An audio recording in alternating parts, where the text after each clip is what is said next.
الحمد لله رب العالمين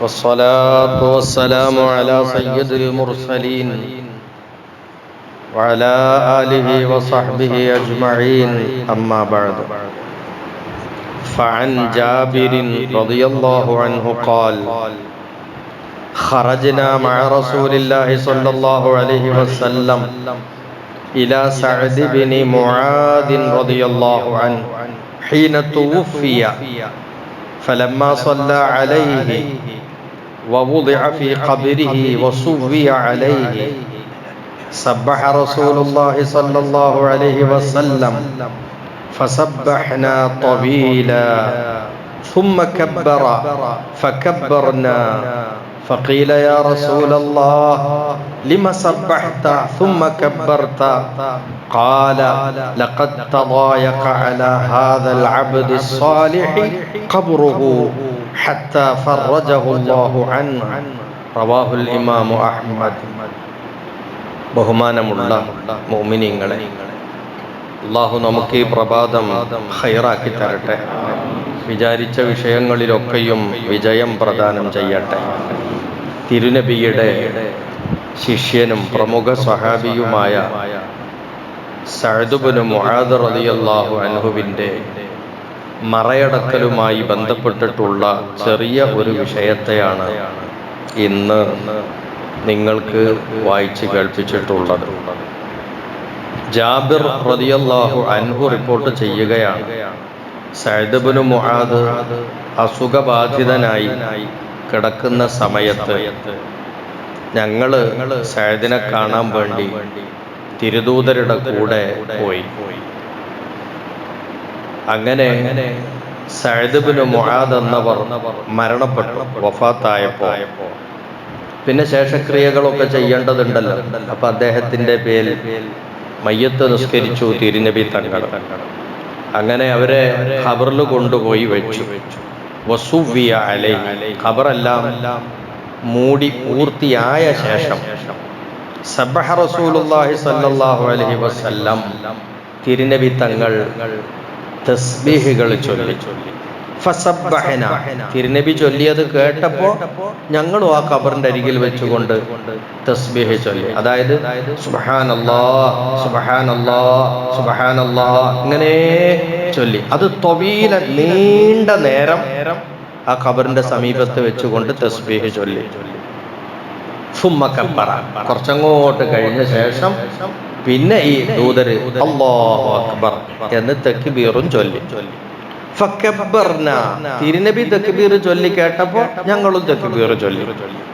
ഫഖീല, അത് കഴിഞ്ഞ് അവിടുന്ന് ചോദ്യം വന്നു, യാ റസൂലല്ലാഹ്, അല്ലാഹുവിന്റെ ദൂതരെ, ലിമ സബ്ബഹത സുമ്മ കബ്ബർത, എന്താണ് തങ്ങൾ കുറെ നേരം തസ്ബീഹ് ചൊല്ലി അത് കഴിഞ്ഞിട്ട് പിന്നെ ഒരു തക്ബീർ ചൊല്ലലും, എന്താണ് അതിന്റെ കാരണം എന്ന് ചോദിച്ചപ്പോ ഖാല, തിരുനബി പറഞ്ഞു, ലഖദ് തദായഖ അലാ ഹാദൽ അബ്ദി സ്വാലിഹി, ഈ ഒരു നല്ല മനുഷ്യനെ ഖബറിൽ വെച്ചപ്പോൾ പോലും തദായഖ ഖബറുഹു, അദ്ദേഹത്തിന്റെ ഖബർ ഇടുങ്ങി.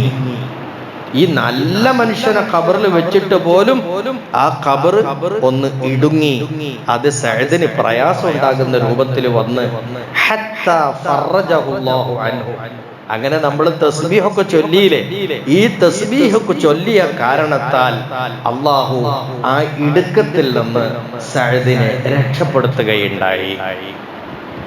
അപ്പൊ ഖബറിൽ വെച്ച് മൂടിപ്പോയ ആ വ്യക്തിയുടെ അനന്തര അവസ്ഥയെ അള്ളാഹുവിന്റെ ദൂതർ തിരിച്ചറിയാണ്. ആ ഖബറിൽ ആ മനുഷ്യന്റെ അവസ്ഥ എന്താണ്? നമുക്കാർക്കും പുറത്തു നിന്നാല് ഖബറിൽ മറയടങ്ങിയിട്ടുള്ള ആ വ്യക്തിയുടെ അവസ്ഥ, ഖബറിലുള്ള അവസ്ഥ എന്താ നമുക്ക് നോക്കിയാൽ കാണുകയില്ല, കണ്ടാൽ തന്നെ മനസ്സിലാവുകയില്ല. അതേ സമയത്ത് തിരുദൂതർ അത് തിരിച്ചറിഞ്ഞു. അതിന് പ്രതിവിധിയായിട്ട് തിരുനബി ചെയ്തതാണ്, പെട്ടെന്ന് അവിടുന്ന് കുറേ നേരം സുബ്ഹാനല്ലാഹ് സുബ്ഹാനല്ലാഹ് സുബ്ഹാനല്ലാഹ് എന്നിങ്ങനെ ചൊല്ലിക്കൊണ്ട് കുറച്ച് കഴിഞ്ഞപ്പോൾ അല്ലാഹു അക്ബർ എന്നും ചൊല്ലി.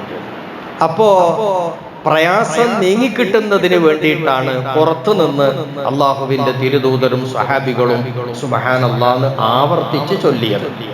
അവസാനം ആ വിഷമം അങ്ങോട്ട് നീങ്ങി, ഇടുങ്ങിയ ഖബർ അങ്ങോട്ട് മാറി നിന്നു, വിശാലമായി. അപ്പൊ അല്ലാഹു അക്ബർ, സന്തോഷം ഉണ്ടാകുമ്പോഴാണ് അല്ലാഹു അക്ബർ എന്ന് പറയാറ്. ആ അല്ലാഹു അക്ബർ ഉണ്ടാക്കി ചൊല്ലി. ഇങ്ങനെ ഒരു സംഭവം ഇമാം അഹ്മദ് റളിയല്ലാഹു അൻഹു റിപ്പോർട്ട് ചെയ്യുകയാണ്. ആരാണ് ഈ സഅദ് ഇബ്നു മുആദ് എന്നത് നമ്മളൊന്ന് പഠിക്കേണ്ടതുണ്ട്. അൻസാരിയാണ്, മദീനക്കാരനാണ്. തിരുനബി മദീനയിൽ എത്തുന്നതിന് മുമ്പ് മിസ്അബ് റളിയല്ലാഹു അൻഹുവിനെ ഖുർആൻ പഠിപ്പിക്കാനും ദീന് പഠിപ്പിക്കാൻ വേണ്ടിയിട്ട് പറഞ്ഞയച്ചിരുന്നു. ആ മിസ്അബിന്റെ കയ്യാൽ ഇസ്ലാം മതം സ്വീകരിച്ച ആളാണ് ബഹുമാനപ്പെട്ട സഅദ് ഇബ്നു മുആദ്. അൻസാരികളെ കൂട്ടത്തിൽ മദീനക്കാരിൽ 2 ഗോത്രങ്ങളാണത്, ഔസ് ഹസറജ്. ഈ 2 ഗോത്രങ്ങൾ, അതിൽ ഔസ് ഗോത്രത്തിന്റെ തലവനാണ്, നേതാവാണ് ഈ സഅദ് ഇബ്നു മുആദ് എന്ന് പറയുന്ന മഹാൻ. തിരുനബിയോടൊപ്പം എപ്പോഴും കൂടെ ഉണ്ടാവും. അങ്ങനെ ഖന്ദഖ് യുദ്ധം നടന്നു. ആ യുദ്ധത്തിൽ ശത്രുക്കളുടെ ഒരു അമ്പ് ബഹുമാനപ്പെട്ട സഅദ് ഇബ്നു മുആദിന്റെ ശരീരത്തിലേക്ക് വന്ന് തുളച്ച് കയറി. ആ പരിക്ക് പെട്ടെന്ന് മാറിക്കിട്ടാതെ അങ്ങനെ നിന്നു, മുറിവ് ഉണങ്ങാതെയായി. ആ യുദ്ധത്തിൽ പരിക്കേറ്റപ്പോൾ ബഹുമാനപ്പെട്ട സഅദ് ഇബ്നു മുആദ് തങ്ങള് അല്ലാഹുവിനോട് ദുആ ചെയ്തു, പടച്ചോനെ, പരിശുദ്ധ ഇസ്ലാമിനെ നശിപ്പിക്കാൻ വേണ്ടി വരുന്ന ശത്രുക്കൾക്കെതിരെ ഇനിയൊരു യുദ്ധം ഉണ്ടെങ്കിൽ ആ യുദ്ധം വരെ എൻ്റെ ആയുസ് നീട്ടിത്തരണം. ഒരു യുദ്ധത്തിലും കൂടി പങ്കെടുത്തിട്ട് എൻ്റെ ആയുസ് പിടിച്ചാൽ, റൂഹ് പിടിച്ചാൽ കുഴപ്പമില്ല, അതുവരെയെങ്കിലും നീട്ടിത്തരണം എന്ന് ദുആ ചെയ്തു. ആ ദുആ പോലെ തന്നെ അദ്ദേഹം ദിവസങ്ങളോളം ജീവിച്ചു. കുറച്ച് കഴിഞ്ഞപ്പോ ബനൂ ഖുറൈള എന്ന് പറയുന്ന യഹൂദികളുമായി ഒരു സംഘട്ടനം അനിവാര്യമായും അവരെ കോട്ട വളഞ്ഞു. അങ്ങനെ അവരുമായിട്ട് സംഭാഷണം നടത്തിയപ്പോ അവരെ പിടികൂടി. ബനൂ ഖുറൈളനെ പിടികൂടിയപ്പോ പിന്നെ അവരുടെ കാര്യത്തിൽ എന്ത് തീരുമാനമെടുക്കണം? അള്ളാഹുവിന്റെ തിരുദൂതർ പറഞ്ഞു, ചില നടപടികൾക്ക് നിങ്ങളെ വിധേയമാക്കണം. നല്ലാം വണ്ണം വന്നിട്ടില്ല. ആ സമയത്താണ് ബനൂ ഖുറൈളക്കാര് പറഞ്ഞത്, നമ്മളൊരാളുടെ മധ്യസ്ഥതയിൽ പഞ്ചായത്ത് പറഞ്ഞ് തീരുമാനാക്കാം എന്ന് പറഞ്ഞപ്പോ അള്ളാഹുവിന്റെ ദൂതർ പറഞ്ഞു, ഓഹോ, വേറൊരാളുടെ മധ്യസ്ഥതയിൽ വിഷയം തീരണമെന്നാണോ? എന്നാ അങ്ങനെ ആയിക്കോട്ടെ, നിങ്ങൾ ആരെയാ പറയുന്നത് എന്ന് ചോദിച്ചു. അപ്പൊ അവർ ചൂണ്ടിക്കാണിച്ചു കൊടുത്ത വ്യക്തിയാണ് സഅദ് ഇബ്നു മുആദ്.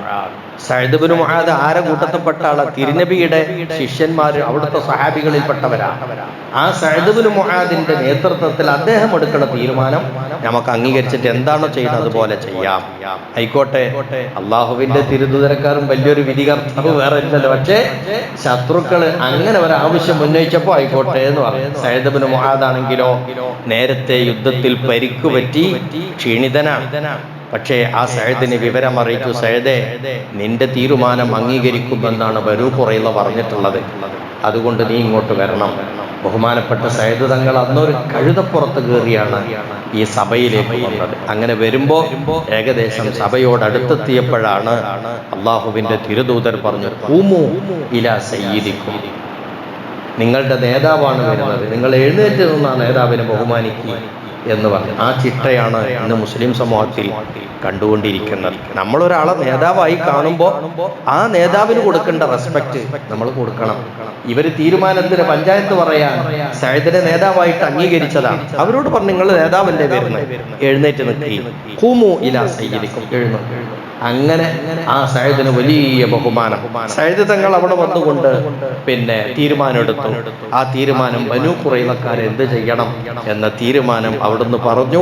അതുപോലെ തന്നെ തിരുനബി പറഞ്ഞു, അല്ലാഹു അക്ബർ, രാജാതിരാജനായ ആകാശത്തിന്റെ അധിപനായ അള്ളാഹുവിന്റെ തീരുമാനം തന്നെയാണ് സഅദേ നിങ്ങളുടെ വായിലൂടെയും പുറത്തു വന്നിട്ടുള്ളത്, സന്തോഷമുണ്ട് എന്ന് പറഞ്ഞു. അങ്ങനെ ആ സഅദ് ഇബ്നു മുആദിനെ വീണ്ടും അവിടെ പരിചരിക്കാൻ വേണ്ടിയിട്ട് തിരിച്ചു കൊണ്ടുപോയി റൂമിലാക്കി. ആ പരിചരണം ദിവസങ്ങളോളം നീണ്ടു. അമ്പുകൊണ്ട സ്ഥലത്ത് നിന്ന് രക്തം നിന്നില്ല, രക്തം വാർന്ന് അങ്ങനെ എന്നെ ബഹുമാനപ്പെട്ടവർ ഷഹീദാവുകയും ചെയ്തു. ആ സഅദ് ഇബ്നു മുആദിന്റെ മരണത്തിലാണ് അള്ളാഹുവിന്റെ അർശ് പോലും കുലുങ്ങിയിട്ടുള്ളത്. അള്ളാഹുവിന്റെ ദൂതർ പറഞ്ഞു, വല്ലാത്തൊരു വേർപാടാണ് സഅദിന്റെ. ഇത്രയും ദീനിനു വേണ്ടി സമർപ്പണം ചെയ്ത ആ സഅദിന് വേണ്ടി സഅദിന്റെ വേർപാടിൽ അർശ് പോലും കുലുങ്ങിപ്പോയി. മലക്കുകൾ മലക്കുകൾ 70,000 മലക്കുകൾ ആ സഅദിന്റെ ജനാസയെ അനുഗമിക്കാനുണ്ടായിരുന്നു, മൈതാനിയിലേക്ക് കൊണ്ടുപോകാൻ. അത്ര വലിയ ബഹുമാനം.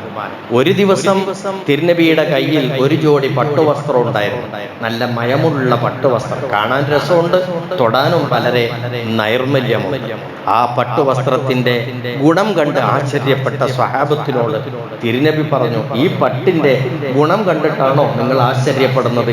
ഇതിലും എത്രയോ ഭേദമാണ് സഅദിന്റെ കയ്യ് തുടക്കാൻ കയ്യിൽ കൊണ്ടു നടക്കണ കർച്ചീഫ്, അവിടുത്തെ ടവ്വൽ, ആ ടവ്വലാണ് ഇതിനേക്കാളും ഉത്തമം എന്ന് പറഞ്ഞു. അത്രയും വലിയ ബഹുമാനപ്പെട്ട സഅദ് ഇബ്നു മുആദ് തങ്ങൾക്കുള്ളതായി അള്ളാഹുവിന്റെ തിരുദൂതൻ അറിയിച്ചു.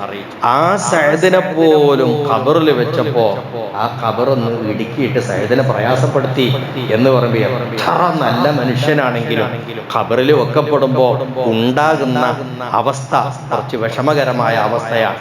ആ വിഷമങ്ങൾ നീങ്ങാൻ പുറത്തുള്ള ആളുകൾ ചെയ്യേണ്ട രീതി എന്താ? അവര് അള്ളാഹുവിനെ തൃപ്തിപ്പെടുത്തുന്ന, അള്ളാഹുവിൽ നിന്ന് മഗ്ഫിറത്തും മർഹമത്തും അവർക്ക് കിട്ടുന്ന വിധത്തിലുള്ള പുണ്യകർമ്മങ്ങൾ ചെയ്യുക. അതിൽപ്പെട്ടതാണ് തസ്ബീഹുകൾ. അള്ളാഹുവിന് പ്രീതി പിടിച്ചു പറ്റുന്ന ഏറ്റവും വലിയ മന്ത്രം അതാണ് സുബ്ഹാനല്ലാഹ്, സുബ്ഹാനല്ലാഹ്. ഒരാപത്ത് വന്ന്, വിഷമം വന്ന്, ഇത് നീങ്ങിക്കിട്ടണം, പടച്ചവന്റെ പരീക്ഷണ, നമ്മൾ എന്താ പറയാ? സുബ്ഹാനല്ലാഹ്. അള്ളാഹുവിന്റെ പരിശുദ്ധിയെ വാഴ്ത്തുന്നു. നമ്മൾ അള്ളാഹുവിന്റെ പരിശുദ്ധിയെ വാഴ്ത്തുക, അള്ളാഹുവിനെ പ്രകീർത്തിക്കുക, സുബ്ഹാനല്ലാഹ് പറയാ.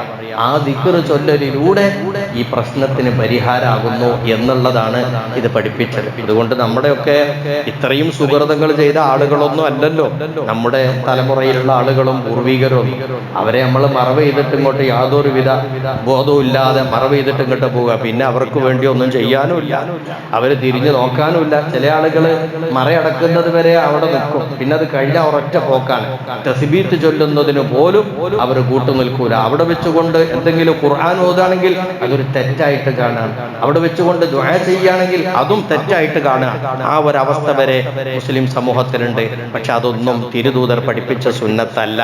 മരിച്ചുപോയ ആളുടെ ഖബറിന്റെ അരികിൽ വെച്ചുകൊണ്ടും അല്ലാതെയും അവർക്ക് വേണ്ടി നിരന്തരം എന്തെങ്കിലുമൊക്കെ പുണ്യകർമ്മങ്ങൾ ചെയ്തുകൊണ്ടും പ്രാർത്ഥിച്ചുകൊണ്ടും ഇരിക്കണം എന്ന വലിയ ഒരു ഗുണപാഠം അതാണ് ഈ സംഭവത്തിലൂടെ ഉള്ളത്. അതോടൊപ്പം വലിയൊരു മഹാനായ സ്വഹാബിയുടെ ബഹുമാനങ്ങൾ മനസ്സിലാക്കാനും ഇന്നത്തെ ക്ലാസ് കൊണ്ട് സാധിച്ചിരിക്കും. അല്ലാഹു തആല ഉപകാരപ്പെടുത്തട്ടെ.